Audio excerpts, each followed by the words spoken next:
Welcome, everyone, to another episode of Saving the World Together with Luke Macmichael and Martin Rezny. Today we have a special guest, Desmond Mottanni, who has won the second place poetry category in the Golden Door Awards, another Golden Door Award recipient. He's known in his native country, Cameroon, Africa, as Mottanni. He is a left-brained introvert who loves to sleep over ideas for them to make sense, and he uses poetry as a tool to vent out his pain, frustrations, and joys. Welcome. Do you go by Tani or Desmond or Mottanni? What would you like us to call you today? Let's use Mottanni. Thank you very much, Luke and Martin, for having me today. Thanks, Mottanni. Do you want to give us a few minute just introduction about yourself? Tell us about your background. What got you into poetry? What got you into things? And then what do you think we need to do to save the world together? If you want to jump into the conversation, and then we'll have a bunch of questions for you. So go ahead. You can go ahead and introduce yourself. Okay. This is how it goes. All right. This is how it goes. In my life, I've always been very successful in education. I have always been I was always good in education, being one of the top in my class. And after, when I was at the degree level, I remember at the last year of the degree level, unfortunately, everybody in my class passed and I had to fail one course. And because of that one course, I had to go a whole year and everybody graduated except me.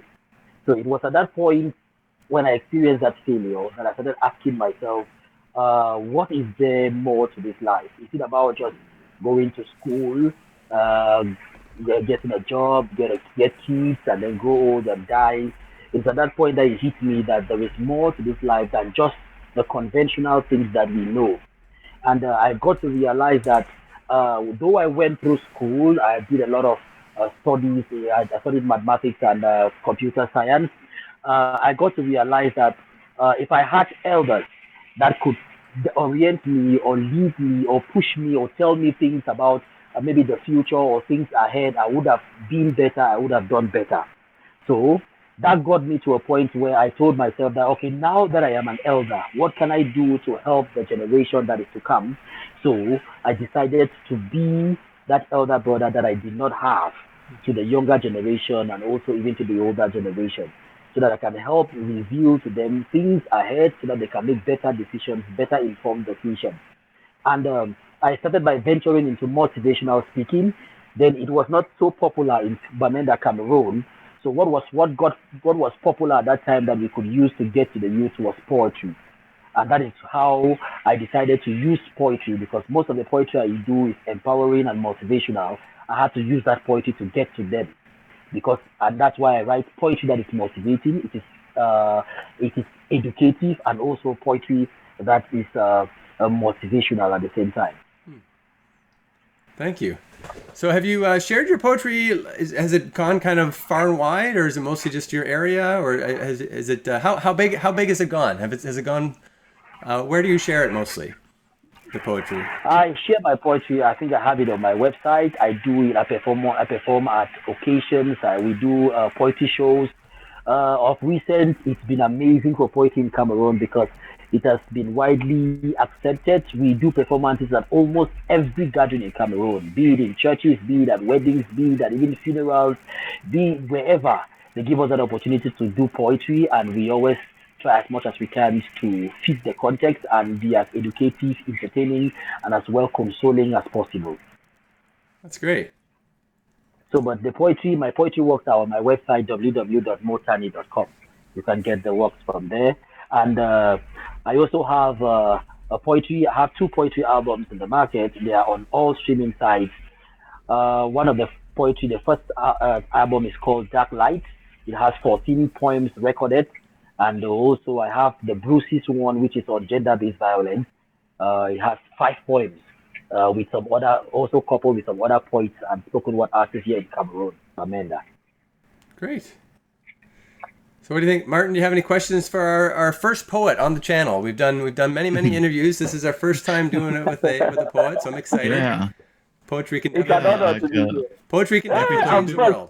Hooray! Being first, I can rejoice. Yeah, poetry can definitely save the world if it's done well. I think it's a big part of the picture, anyway. Yeah, no, like personally, like we've talked a little bit before the show, I actually dabbled in poetry myself, particularly when I was younger, but it sort of never really leaves you. So I really, so far, haven't had any opportunity to talk to anybody on this show about poetry yet. So I do have some questions piled up. I guess let's start with some basic question. Did you have any like favorite poets or poems? Yes, I have a favorite poet. One of them is called Dike Chukwu Emerije. He's from Nigeria, and he does a lot of poetry on empowerment. That's one of the people that inspired me. Then I have there is Joyce Babatunde. He's a poet here in Cameroon, and she's one of those ladies that I look up to when it comes to poetry. Then when it comes to conventional poetry, because I do a lot of spoken word poetry, that's performance poetry, as you say. When it comes to written poetry, conventional poetry, I have Professor Focho Gladys. I have Lucas Tasintang. I also have Linus T. Atong. Those are literalists here in Cameroon that have inspired me a lot when it comes to the work poetry. And do you know, are any of these that you've listed, do they also write specifically English poetry, or is any of that available in English internationally? Because I know from personal experience, translating poetry is a bit of a hassle, and it doesn't always happen, unfortunately. I think their works are online. When it comes to Dr. Focho Gladys, her work is online. Lucas Tasintang, their works are online, and Linus T. Asong. If you just type those names on Google, I'm sure they'll be able to lead you to one of their poems, because they write predominantly in English, and sometimes they do it in our local language here in Pidgin, lingua franca. Mm-hmm. Great. Well, we should put those links also on. Absolutely. And maybe we can get you to send us the links. Make sure we spell them correctly, and yeah. We can put them on. We can add them to this at the end as part of the comments. All right. That'd be great. All right. Excellent. So, poetry to save the world. This is interesting. So, we've definitely looked through history. A lot of the poets have been some of the biggest people that have kind of inspired change, right? That inspire people to get up off their butts and do a little bit more to make the world better, right? Because humans can be pretty complacent at times. We can be pretty, just let the bad things happen and just focus on your own little part of the world. But I think poetry definitely can inspire us to see the world from the bigger picture, from the different angles. And can really just kind of get us to understand things from a different perspective.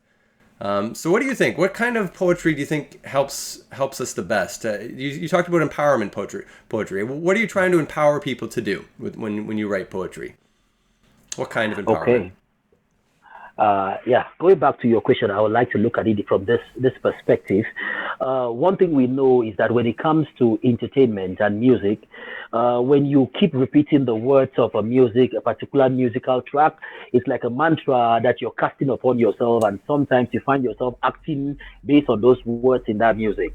So we are trying to get poetry to that position where people can be able to recite it offhand, day in, day out, and make sure that the words that they are reciting are something empowering.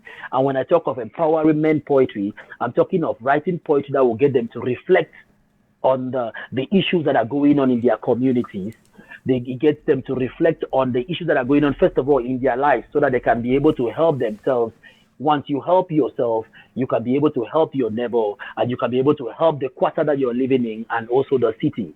So that is the main goal that we are trying to do here, the poets here in Abakwa, Bamenda are trying to do. We are trying to empower them by getting them to reflect first about themselves, then reflect about the issues that are happening in their communities, then get the courage to put them in a poem in a subtle and a good way that people can easily eat, make it palatable, so that they can take it without any remorse. They can take it because when you come to them so blunt with what is happening, the first thing they will do is deflect it, or they will try to defend themselves. But when we use poetry to be able to make it subtle, in the long run, they get to think. And when they listen to it over and over, that's why we are putting the poetry also online. When they listen to it over and over and over and over, in the long run, they might be able to have a change of mind, and therefore take action to make themselves better, the community that they are in better, and by so doing, we make the world a better place. Absolutely. Thank you. So what are the major challenges in your area? You mentioned it's in Cameroon, Africa. So I imagine there's a variety of issues. So it's, maybe is it pollution, poverty, technology, kind of brainwashing people to some extent. You mentioned a little bit. What are the what's your main focus as far as fixing these things? Do you have any kind of ideas or solutions that you try to get people to reflect on, or that you've come to in your reflection that would help solve some of these problems? Yes, yes, yes. Concerning, let's look at like a prevalent problem that we have here in the northwest region, Abakwa, Bamenda, Cameroon.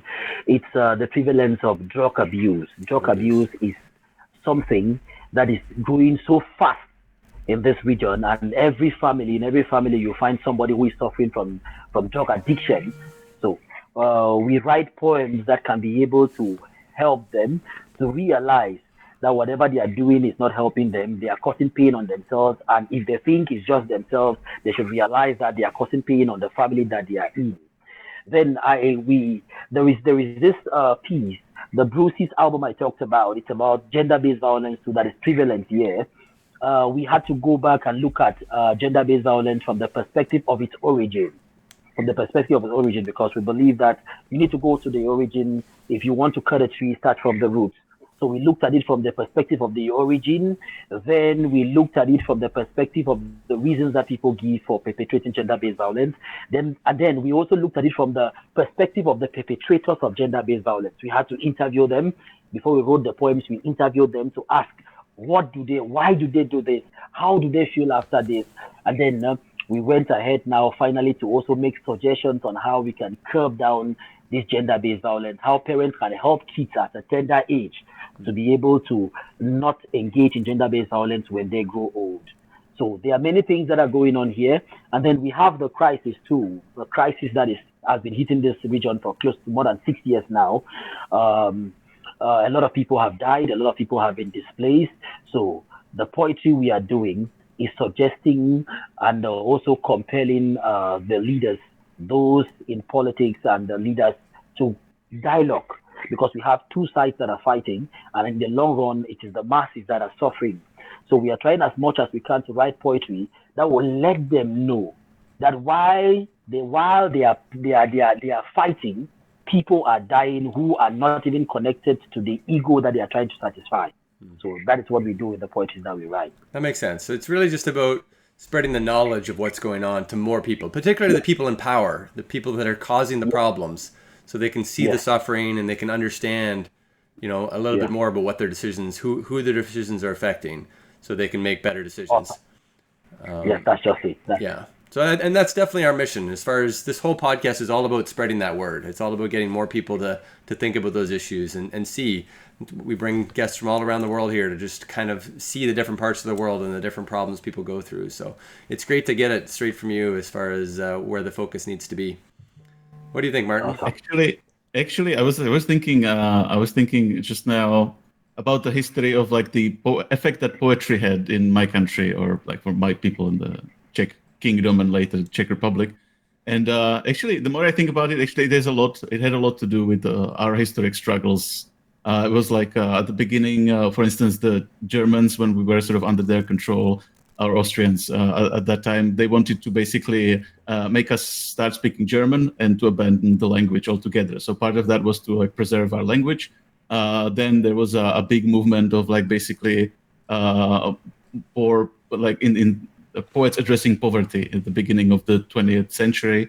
And then during like 48 years of communist rule in my country, was a particular movement of poets against religious persecution by the government, which was then pretty extreme against all forms of religion and spirituality. So it was actually in my time when there was sort of no really big issues happening. So poetry was more so for entertainment, but it feels like maybe poetry is due for a comeback. In the now again troubled times in my part of the world. So yeah, definitely like if you look at the history, I think you can see pretty strong patterns of poets being very important in various struggles.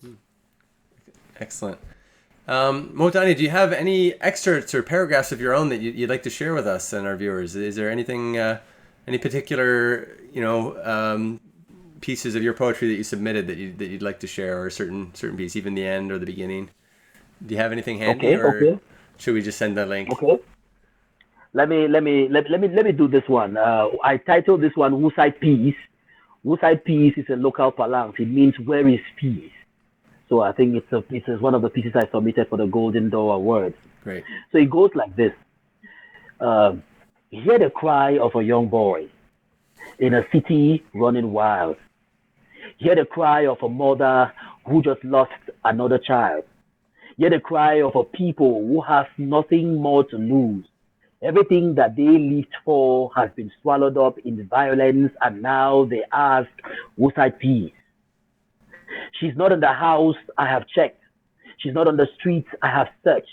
She's not in the language I will be speaking, neither is she in the conferences and seminars I will be organizing, for I have followed her tracks to the top of Mount Fako, down to the valleys of Rivandonga, and they told me there, she is not there. Should I continue? Please do. Yeah, that's nice. It's good. I like it. Okay, let me go ahead. Go ahead. And they told me she is not there. For our streets have become so empty, filled with that suspicious silence so rare. I am consumed by fear, and I wander so dirty, and ask I dare, was I peace? She's not in a language I would speak. She's not in a culture, nor in your league. She's not in the political parties like they keep affirming. She's not in the government that you keep blaming. For I have knocked at her door, though her enemies consume me from within, softly killing me with a smile, and they said, she can't be here. Permit me take you through history, down till you understand the story that sounds like misery of the why Ruben Omniobel, Rudolph Duwala Mangabel gave their life, and why John Gufoncha, Solomon Tandong Muna, Emmanuel Bella Lifafa Endele made a strife, and why the spirit of Mwalimu Julius Kamberage Nyerere, Jomo Kenyatta, Patrice Emery Lumumba, Noel Isidore Thomas Sankara, Nelson Wolilala Madiba Mandela will all rise here this season with the same question. Is this what we gave our lives for? Please make way for peace. Thank you. That's great. Well done. Thank you. It's a little taste of Mottanni. So www.mottanni.com. Go check it out, please, and reach out to Mottanni if you have any questions for him directly. Do you have any of your poems performed in video form anywhere on the internet? Yeah, like I think I'll have to send the link on YouTube, because most of the poems are on YouTube. Great. Performing live. You definitely have a good speaking voice. You've got the passion. I can tell. It's great to see. Thank you so much. Thank you, Luke. Thank you so much.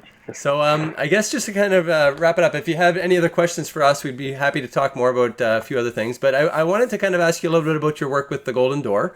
So we've been kind of advertising this Truth Creators Workshop a little bit for the Golden Door, trying to get more people into it. So they have this Truth Creators thing that we're all kind of working on right now, where you sign up and you learn about yourself, you learn about your skills.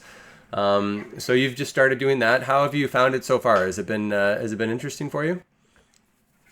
It's been really, really interesting.